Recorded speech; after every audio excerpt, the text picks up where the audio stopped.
my channel. I am A. Aaron. You may call me Aaron if you would like. And today we're going to be talking about Batman vs. Superman. And this is going to be my review / reaction of it. And in case you guys can't notice, I am a huge comic fan. My favorites are Batman and Flash. I got my little Flash there, Reverse Flash. All my stuff. Shit. Ukulele. You got Batman Beyond, all this jazz over here. You know, there's even a Batmobile up there, in there. All over the place. Alright, okay, so I want to be talking about Batman vs. Superman, and my initial thoughts on it after leaving the theater was that, like, originally I went in super hyped up. I was like, this is going to be amazing, I am super pumped, hell yeah. I get in there and it's just, it wasn't bad, I'll tell you that. It definitely doesn't deserve what Rotten Tomatoes gave it, but then again, Rotten Tomatoes is shit, and just like Metacritic there. I'll get into it in a different video, whatever. And it doesn't deserve that 32, 28, whatever it's at right now, I don't remember, last time I checked. But it definitely wasn't amazing. It was not what I was hoping it would be. I was hoping it would be this whole glorified, like, not glorious, amazing movie that's just going to be like setting the tone for the rest of the DC universe, creating this huge vibe of awesomeness and epicness, and it didn't reach it. It didn't reach my expectations at all. It was a good movie, though, I'll say that. It was not bad, but it was a good movie. But one of the main problems I had with it was within the first half of the movie, they spent the majority of the time setting up for the Justice League movies that are coming up. And in doing so, they decided that, in doing so, what happened was they sacrificed the story of the movie you're watching to build up for a story of a movie that comes out next year. Which was pretty dumb when you think about it. Like, you want to build up the story of the movie you're currently watching, especially in the first half of the movie when the plot is getting thicker and, like, huge, and that's when it's important. But they focused so much on setting up for the next movie that it just sort of took away and made it long and just like And then another problem was with them flipping back and forth so often. Like, they would go from Batman to Superman, Batman to Superman, all over the place for the first half of the movie, just and then they go into flashbacks for Batman to get to his origins, just at random points in time, and then it just go crazy all over the place, and it gets really confusing if you're not paying full-on attention. So you need to just be sure, if you haven't seen it yet, to just just focus hardcore in the beginning of the movie, because it's just going to go all over. It's going to go all over the place. And then, along with all of that, there was the way they set up for the Justice League movies was it was off, because it didn't fit at all with the movie you're watching. Like, again, it's Dawn of Justice, of course, you got to get ready, and we're like, hey, this is going to be a universe, all that stuff, but it just didn't flow with the movie, and it came up out of nowhere. One of them happened in a dream sequence with one of the characters. It was this huge elaborate thing that was really cool when you're watching it. You're like, oh, I can't wait to see how this plays out.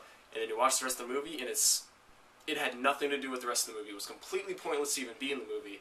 It was just like, it was a really cool dream sequence thing with the Justice League member, and it's just like, oh, this is so cool. And you watch the movie, you're like, it's not there.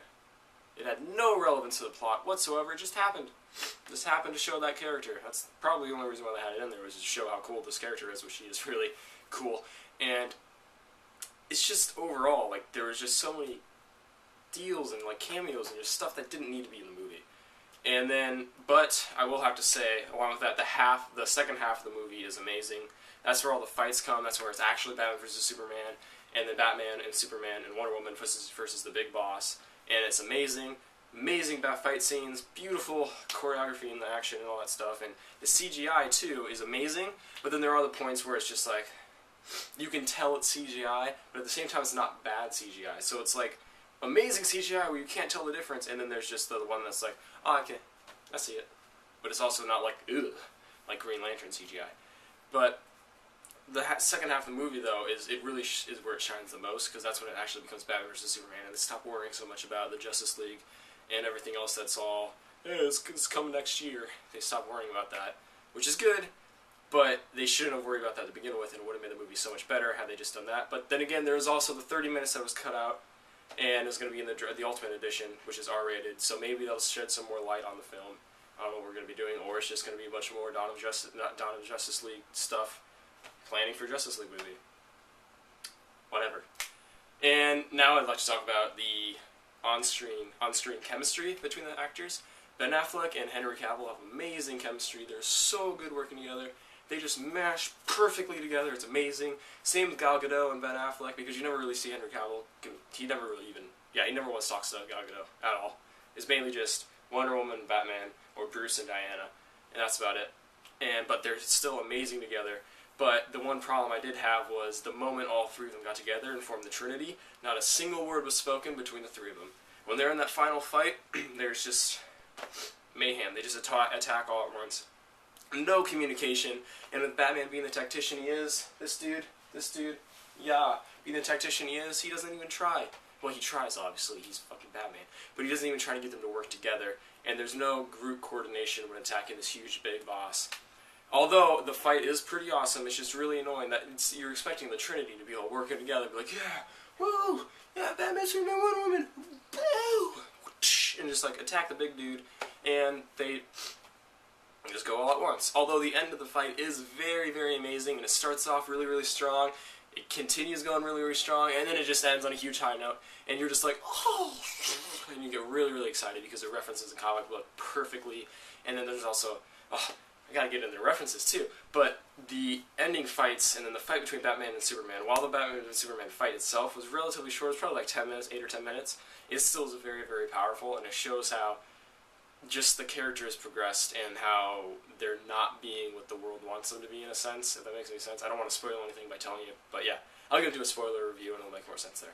But, so the on-screen chemistry is amazing, and then the fights were beautiful in the second half of the movie. There wasn't much fighting in the first half, there was a little bit here and there.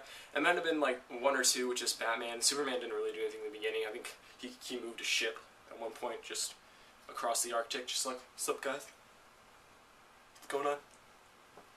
But other than that, we had just a lot of talking and getting to know the characters who they are, especially Lex Luthor. It starts off very, very cringy. At one point, he puts a Jolly Rancher in a dude's mouth. It's hilarious, but it's weird as hell. And it's just all like, his character starts off super cringy, and you're like, oh no. But then he goes on, as the movie progresses, and you see further and further how insane this character is, and Jesse Eisenberg plays it perfectly. He just fits straight into the role. He gets the cringy parts down, and they're meant to be cringy. They're not just like, oh, he acted terrible. It's like, this is the character. He's meant to be this way, because it's not the actual Lex Luthor. It's Alexander Luthor. It's his son. So that's the whole reason why he's not going to be like this huge one that we all know already. But he's just so insane, and then at the end of the movie, he references this stuff, and you're just like, oh. Alright, but now into the Easter eggs. Okay, so the Easter eggs, we have so many goddamn Easter eggs. There is plenty. We all know the one from the trailer, the Dark Knight thing, where he's like in the air, shooting the grapple gun, yeah, and Batman, all that jazz. And so many amazing, amazing Easter eggs. One of my favorite ones happens during the final fight. It's actually two of them in the final fight that I can think of currently. But they're just so amazing. And then, of course, you got the Robin one. And then they're all perfectly well done too. The Robin one, which some people have been saying is Tim Drake from the Arkham City things because the way he's holding the stuff, he's like this. It's not. It's definitely Jason Todd's outfit. But we all know that. It's got the haha jokes on you stuff. And then there's just, oh, it's a buttload. It really tickles your fancy when you're watching it. Not gonna lie. It's beautiful. And then, again, with this is gonna get out of the Easter eggs here real quick, but the cameos with Cyborg, Aquaman, and Flash are completely useless. There's no reason for them to be in the movie. They just completely distract from what we were watching. Like, the way they show them too is just stupid. It's just a way for Zack. It was just lazy. It was completely lazy writing in that aspect. Same with the Flash thing, with the flashback thing. That wasn't a flashback. It was a dream sequence. Dream sequence with that one character who comes into the person's dream. But overall, that dream sequence was good because it showed the demons that the character is dealing with. But the whole characters, just like Aquaman, Flash, Cyborg, they was just completely useless, and they just rushed it in there. They're like, oh shit, yeah, we have to put this in here somewhere, and they just threw it in. Completely lazy writing. It was terrible. It was just stupid to watch. Completely. Although Cyborg's was pretty decent graphics, I just wish it wouldn't have ended so soon. I don't know, they're all like about 30 seconds. Aquaman's was probably the shortest. It was really weird. But overall, this movie had a darker tone to it than Man of Steel, definitely darker than Man of Steel. And supposedly the Justice League is going to be lighter, which will be good because then they can focus more on the actual fucking story instead of worrying about setting up a movie to come, unless they're just going to be setting up Justice League Part 2 the entire time. And now, and that would be just idiotic. If Zack Snyder does that again with Justice League, it's just going to be like, what the hell are you doing? Fix yourself. You're an idiot. But that's not saying this movie was bad, though. with all these negatives I'm getting out here. This was a good movie. It is definitely worth watching. It is not the best superhero movie out there. If you hear somebody say that, they're losing their minds. They're probably those DC fanboys who are never critical about anything, which is idiotic. Like, if you're a DC fanboy, if you're a big fan of like Batman and Superman, you want to be critical so that way the directors and the writers can fix what they're doing wrong instead of creating the same boring stuff over again. Marvel. And it's not a Dark Knight movie. It's not as good as The Dark Knight. Nowhere near. No, it's better than Man of Steel. The fighting scenes are a lot better than Man of Steel. It's a lot longer than Man of Steel too. But the plot, I would have to say Man of Steel digs better in there. Like, it's a little bit better, like plot development Man of Steel, because they weren't setting up for Batman vs Superman, which was pretty good. It was just Man of Steel, yay.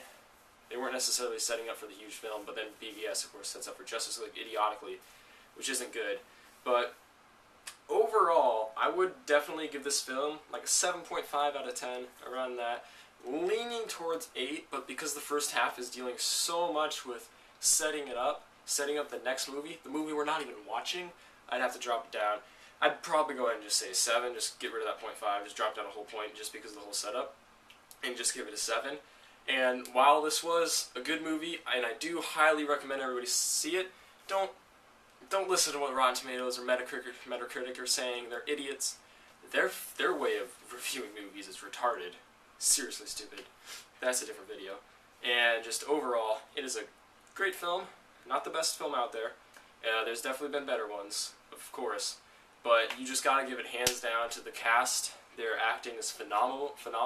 Gal Gadot, I didn't expect much from her, but she was seriously beautiful in the movie. She was an amazing actress. You got Ben Affleck just killing it. Probably one of the best Batmans ever. I still hold Christian Bale such high esteem there, but you know, that's just me. And then you got Henry Cavill, who at times seemed a little off because his character was just, I don't know, the writing seemed a bit lazy when it came to Superman, causing him not to really have much to work with. So in that aspect, Henry Cavill did the best with what he could, and there's at times when he's just like, and then there's times where he's phenomenal, like when the big bad boss that Lex reveals, it's amazing. And then there's a scene in a courtroom where his reaction is just like mind-blowing. You're like, holy god, it seems like it's actually affecting him and all this stuff. But overall, it is a good movie. It's a 7 out of 10, by far, definitely. I don't know if I give anything more just because of how much it doesn't develop its own story. I can't say that enough. It needs to, the next movie, Justice League, needs to develop its own story and not worry about another frickin' movie that we haven't even seen yet and won't see for an entire year, because that's really what hindered this movie for me and what made it a little less enjoyable than what it would have been. And that's sad because I was excited. I mean, I don't normally like Superman that much, but I was excited to see him on screen with Batman, to see him fight. And while it was a short fight, it still was an amazing fight, and don't let anybody tell you differently. And it's a fun movie to watch. Overall, go see it. It's a great movie. And yeah, thank you everybody for watching, and if you like my video, go ahead and hit the like button down there. Hit it down there. Maybe hit the subscribe. You know, tell your friends. Alright, peace out, guys. Love you all.